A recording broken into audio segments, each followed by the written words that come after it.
Shift our focus on to our main everybody. story. Let's very quickly Good afternoon. to London, where Thank you. It is clearly now the will of the Parliamentary Conservative Party that there should be a new leader of that party and therefore a new Prime Minister. And I've agreed with Sir Graham Brady, the chairman of our backbench MPs, that the process of choosing that new leader should begin now. And the timetable will be announced next week. And I've today appointed a cabinet to serve, as I will, until a new leader is in place. So I want to say to the millions of people who voted for us in 2019, many of them voting Conservative for the first time, thank you for that incredible mandate, the biggest Conservative majority since 1987, the biggest share of the vote since 1979. And the reason I have fought so hard in the last few days to continue to deliver that mandate in person was not just because I wanted to do so, but because I felt it was my job, my duty, my obligation to you to continue to do what we promised in 2019.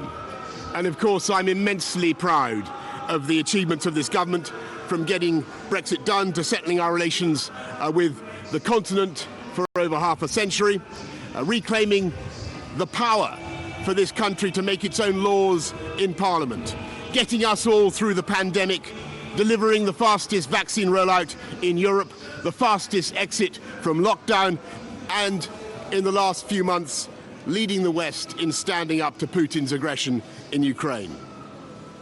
And let me say now to the people of Ukraine that I know that we in the UK will continue to back your fight for freedom for as long as it takes. And at the same time, in this country, we've been pushing forward a vast programme of investment in infrastructure and skills and technology, the biggest in a century, because if I have one insight into human beings, it is that genius and talent and enthusiasm and imagination are evenly distributed throughout the population, but opportunity is not. And that's why we must keep levelling up, keep unleashing the potential of every part of the United Kingdom.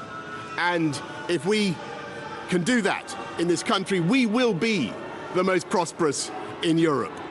And in the last few days, I've tried to persuade my colleagues that it would be eccentric to change governments when we're delivering so much, and when we have such a vast mandate, and when we're actually only a handful of points behind in the polls, even in mid-term after quite a few months of pretty relentless sledging, and when the economic scene is so difficult domestically and internationally. And I regret not to have been successful in those arguments, and of course it's painful not to be able to see through so many ideas and projects myself.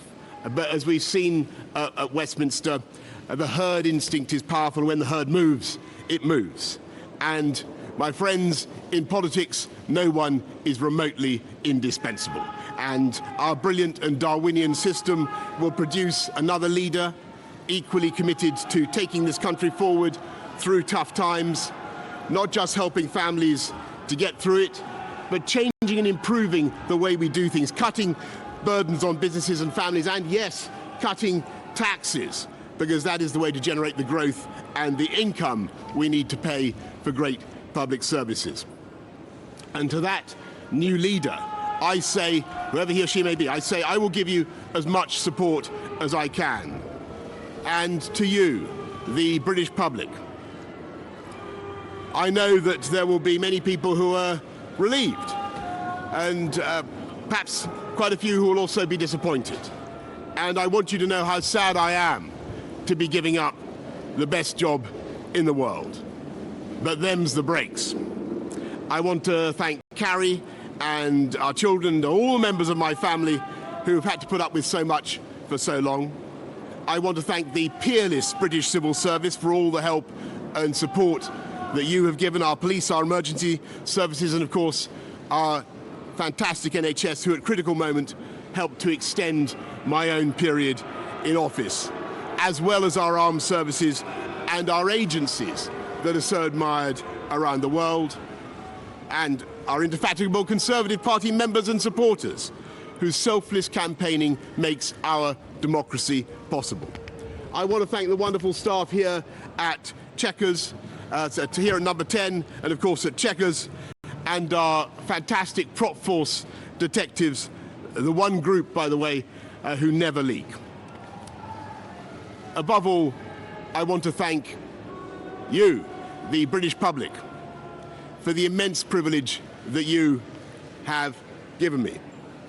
And I want you to know that from now on until the new Prime Minister is in place, your interests will be served and the government of the country will be carried on.